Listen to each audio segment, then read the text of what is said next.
اليوم سنسلط الضوء على معركة فاصلة في التاريخ الإسلامي والعربي والأوروبي أيضا. المعركة كان لها بالغ الأثر في التاريخ، وكانت عاملا أدى إلى اختلال موازين القوى العسكرية في غرب حوض البحر الأبيض المتوسط وبلدان البلقان.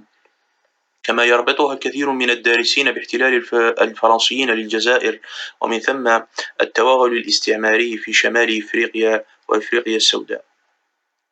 في هذا المقطع سنعرض الظروف الدولية التي أحاطت بهذه المعركة والأسباب التي أدت إلى نشوبها، كما سنستعرض تفاصيل الأحداث الحربية لهذه المعركة، وننهي حديثنا بما نتج عنها على الساحة الدولية وتأثيرها على القوى البحرية الجزائرية قبيل الهجمة الفرنسية سنة 1830. معركة نافارين في الحقيقة لم تكن إلا حلقة ضمن سلسلة الصراع بين الدولة العثمانية المتحكمة في المشرق العربي بصفة مباشرة والبلقان، وهو ما يمثل دول جنوب شرق القارة الأوروبية، والتي تشمل اليونان، بلغاريا، ألبانيا وغيرها، بالتعاون مع دول الشمال الإفريقي من جهة، وبين القوى الأوروبية المستعدة للمد الاستعماري في العالم القديم، والتي كان أقواها وأبرزها في تلك المرحلة فرنسا، بريطانيا، روسيا القيصرية، والإمبراطورية النمساوية المجرية من جهة أخرى. وكما هو معلوم وكما تحدثنا عنه في مقاطع سبقت، فإن الدولة العثمانية آنذاك اتسمت بالتقهقر والضعف على الصعيد الفكري، والذي انعكس على قوتها العسكرية وميزها بتخلف شديد ثقافيا واجتماعيا. أما بالنسبة للقوى الأوروبية فقد كانت تحصد ثمار نهضتها الثقافية والفكرية والاجتماعية، والتي تعرف بالنهضة الأوروبية، التي أنتجت لنا فيما بعد ما أصبح يطلق عليه الثورة الصناعية. لقد كان البلقان ومجاله البحري مسرحا لهذه المعركة، وهذا جد طبيعي باعتبار أن البلقان كان أحد أهم أسبابها. ففي تلك المرحلة كانت الدولة العثمانية تتعرض لضغط رهيب ومتزايد من طرف روسيا القيصرية والإمبراطورية النمساوية المجرية، والهدف كان تقويض الحكم العثماني في منطقة البلقان والتوسع على حسابها، وهذا في إطار ما أصبح يسمى في تلك المرحلة بتصفية تركة الرجل المريض، والمقصود هنا بالرجل المريض الدولة العثمانية الآيلة للانهيار في أي لحظة. وسنخصص بطبيعة الحال حلقات لهذا الموضوع على حدة.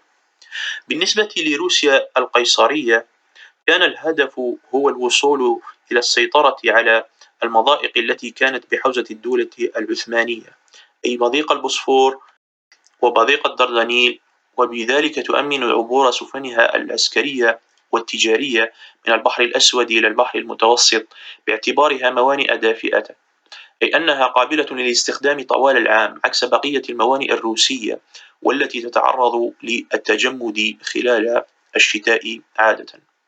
وهو ما كان بالنسبة للروس مسألة حياة أو موت، بل وما زال إلى يومنا هذا يسعى الروس إلى البحث عن موانئ دافئة أو مياه دافئة. كل هذه الأطماع الروسية تفسر الحملات المتتالية للروس على الدولة العثمانية ابتداء من عهد بطرس الأكبر أو بيتر الأكبر وكاترين الثانية. كما يجب أن نشير إلى أن الروس كانوا أيضا مدفوعين بدوافع تاريخية وثقافية، منها استرجاع القسطنطينية عاصمة بيزنطة القديمة ومحج أتباع الكنيسة الشرقية، كما أن الروس كانوا يسعون للتمدد في المجال المعروف بأغلبية صلابية في منطقة البلغان. وقبيل معركة نافارين ومع مطلع القرن التاسع عشر كان الروس قد حققوا تقدما هائلا في هذا المجال، فقد خسر العثمانيون حربين مع الروس، وستكون الثالثة تلك التي تبدأ بمعركة نافارين والتي سنتحدث عنها خلال هذه الحلقة. نأتي الآن إلى ثاني القوى الأوروبية، وهي الإمبراطورية النمساوية المجرية، والتي كانت تحاول من جهة صد التغلغل الروسي في البلقان، ومن جهة أخرى تسعى إلى ابتلاع الأملاك العثمانية في البلقان في سياسة رسمها السياسي النمساوي المحنك ميترنيخ. الفاعل الثالث في الساحة الدولية آنذاك كان بريطانيا، والتي كانت علاقاتها بالدولة العثمانية مرهونة بمصالحها التجارية التي كانت تصبح يوما بعد يوم أكثر جشعا في ظل مقاومة عثمانية لا تريد التصعيد. بعد أن كانت بريطانيا تدعو إلى المحافظة على الدولة العثمانية لفترة طويلة، وذلك بحرمان الروس أو النمساويين أو الفرنسيين من أي محاولة للتوسع، أخذ هذا الأمر بالتغير مع تولي السير كانينغ، والذي دعا إلى إعطاء الاستقلال الذاتي لليونانيين مع بقائهم تحت مظلة السلطان العثماني، وذلك لدفع المقترح والمسعى الروسي بالاستقلال الكامل لليونان وتقسيم الدولة العثمانية. أما الفاعل الأخير فهو فرنسا. فرنسا التي كانت تسعى لتحقيق مزيد من الامتيازات الاقتصادية والثقافية في المشرق، خاصة بعد المرحلة النابليونية التي نبهت العالم إلى أهمية المضائق كمناطق استراتيجية يجب السيطرة عليها، إضافة إلى اقتناعها بتعاطف الأقليات الكاثوليكية والمسيحية معها دون غيرها. زد على ذلك الضغط الداخلي من النخبة الفرنسية بضرورة مساعدة هذه الأقليات، أي الثوار اليونانيون، كما فعل الشاعر فيكتور هيغو أو الأديب شاتوبريان والرسام ديلاكروا وغيرهم. وقد رأينا ذلك يتجلى في المعونات الفرنسية للثوار اليونان الذين ثاروا ضد العثمانيين، واتخاذ الفرنسيين موقفا معاديا للسلطة العثمانية المركزية خلال هذه الأزمة. نأتي الآن إلى الأحداث المباشرة أو الحيثيات التي سبقت معركة نافارين. كغيرها من دول البلقان، كانت اليونان أو جنس اليونان أو الكرايك كما كان يطلق عليهم بعض سكان شمال إفريقيا خلال تلك المرحلة، كانوا تحت السيطرة أو المظلة العثمانية، وذلك لما يفوق القرنين من الزمن.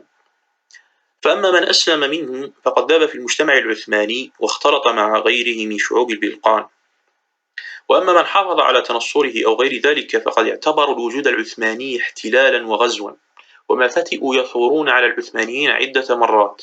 ولكن مع مطلع القرن التاسع عشر وضعف العثمانيين وازدياد النفوذ الغربي والروسي في العالم، اختلف الأمر، فقد كانت إنجلترا وفرنسا تتعاطفان بقوة مع هذه الأقلية اليونانية الثائرة، وكان الروس قد رفعوا آنذاك شعار الجامعة السلافية، والتي تجمع كل الإثنيات والأقليات ذات الجذور السلافية.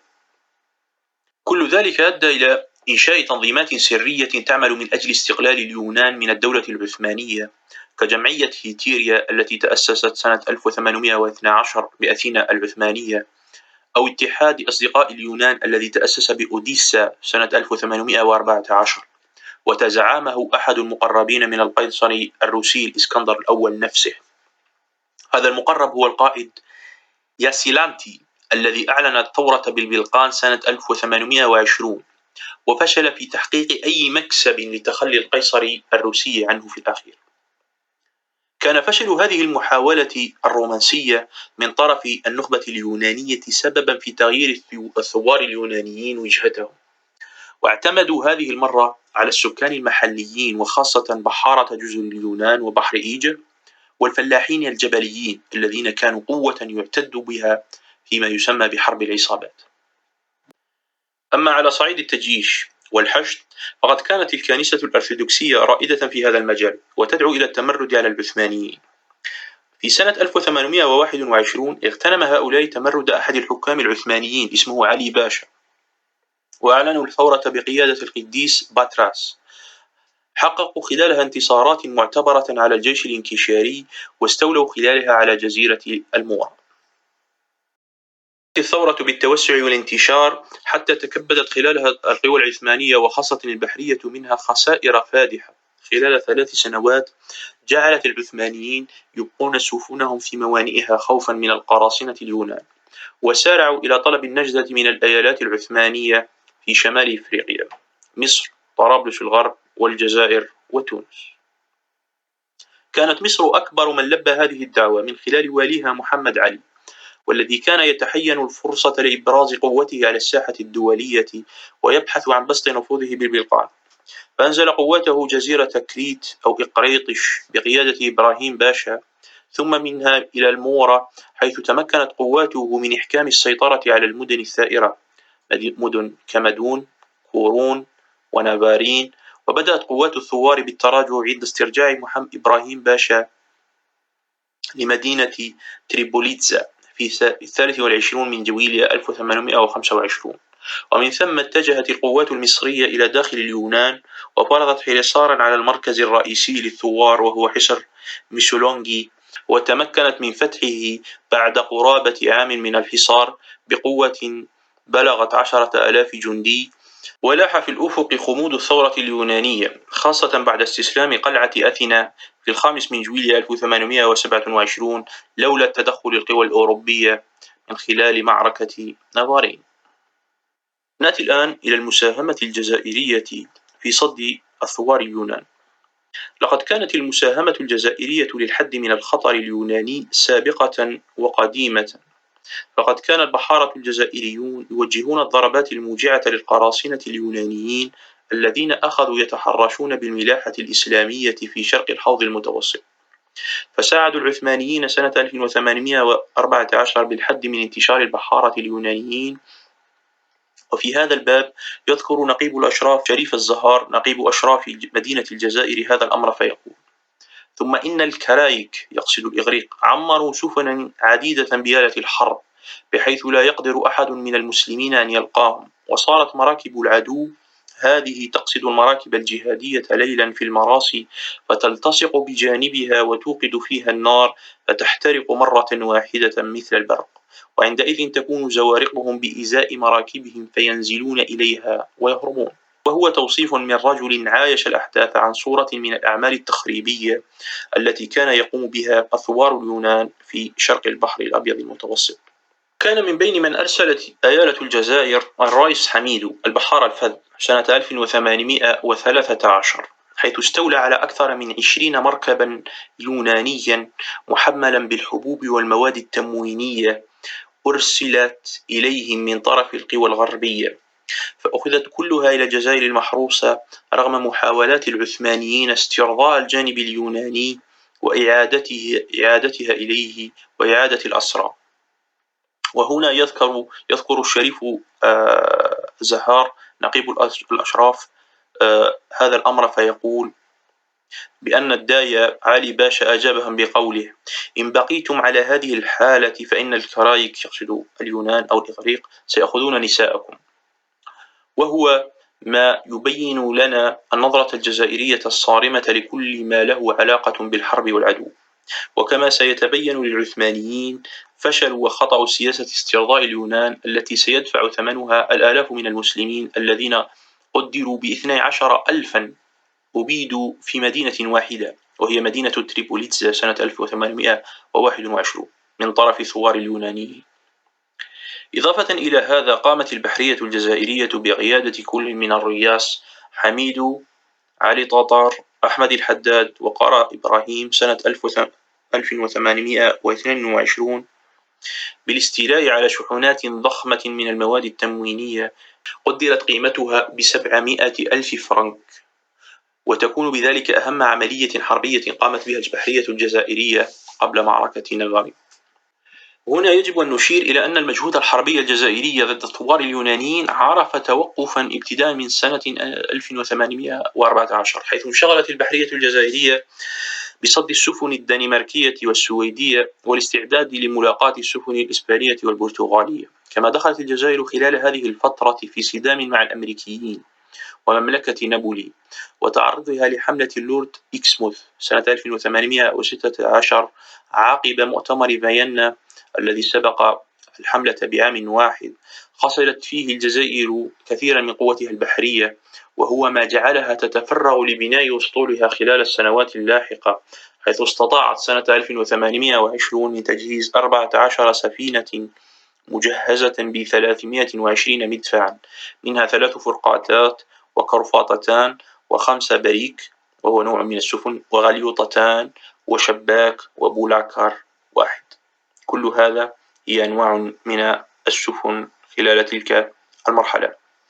أضيف له بعد عام كرفاطة وأعيد تسليح بعض السفن الأخرى فأصبحت ب368 مدفعا، وهي القوة التي لبت نداء السلطان العثماني محمود لإخماد ثورة اليونان سنة 1821، حيث اشتبكت مع اليونان 12 مرة، تمكنت خلالها من الاستيلاء على 12 مركبا يونانيا، وخسرت طلال سفينتين فقط أحرقتا على حين غفلة، واستشهد فيهما أصحابهما من البحارة والجنود. وفي سنة 1825 أرسل الداي حسين الأسطول الجزائري مجددا بقيادة الرئيس مصطفى، والتحقت بالقطع العثمانية تحت قيادة القبودان مختار باي، وساهمت في حصار قلعة نافارين، كما شاركت في نقل الجنود والعتاد مع السفن المصرية من الإسكندرية إلى اليونان. واستمرت بعثة البحرية الجزائرية حتى مغادرتها سنة 1827. بعد كل ما عرضناه يتبين أن المساهمة الجزائرية في معركة نافارين لم تكن إلا جزءا صغيرا من جهد حربي جبار كانت تبذله البحرية الجزائرية منذ عقود قبل هذه المعركة للحفاظ على تماسك الدولة العثمانية ولإنقاذ المسلمين في بلاد المورة والبلقان. كبدت خلالها العدو المتمثل في الثوار اليونانيين ومن يدعمهم من القوى الأوروبية خسائر فادحة، كما ساهمت في مساعدة القوة المصرية عسكريا ولوجستيا، والتي قاربت على إخماد ثورة المورا. في الحلقة القادمة سنستعرض أحداث المعركة بالتفصيل، وكيف خسر الحلف الإسلامي العثماني المصري الجزائري التونسي والطرابلسي هذه المعركة، وبعث الأمل للثوار اليونان بعد أن أوشكوا على الهزيمة.